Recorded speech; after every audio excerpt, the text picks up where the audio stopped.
This condition was finally correctly diagnosed and cured. Dorman, once he could read books, developed a desire to trade in them. He was not without means either. His father, Henry David, arranged for his children to receive some trust money while he himself was still very much alive. Dorman's share was rumored to be $1.5 million. Diane's, I assume, was the same. With this bankroll, Dorman proposed to set up as a rare book man.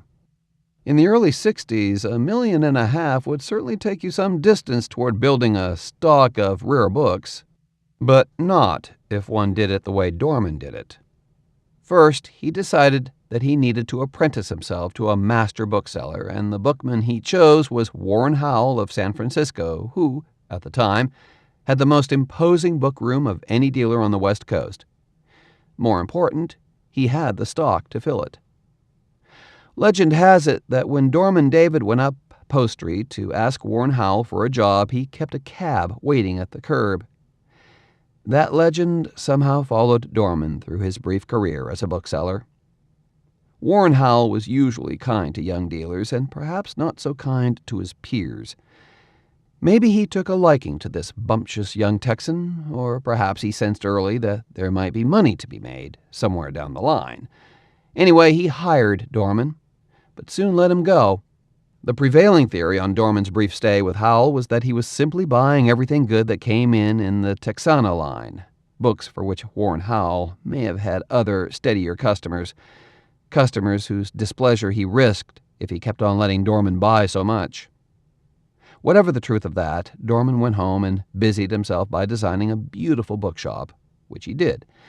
The main room was a great cube, with shelves going way up to the ceiling.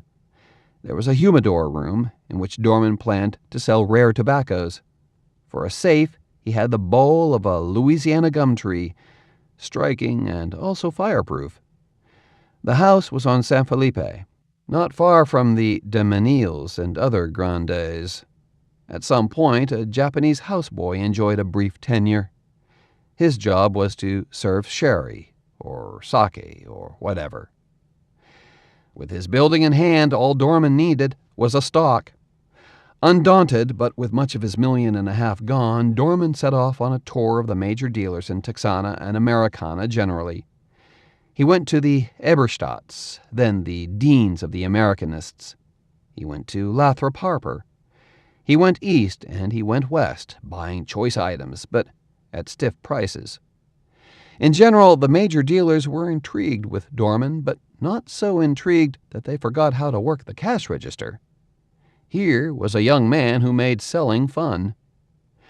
By the time Dorman opened, he had a fine, if pricey, stock of Western books, as well as something like a quarter of the items mentioned in Thomas Streeter's Bibliography of Texas,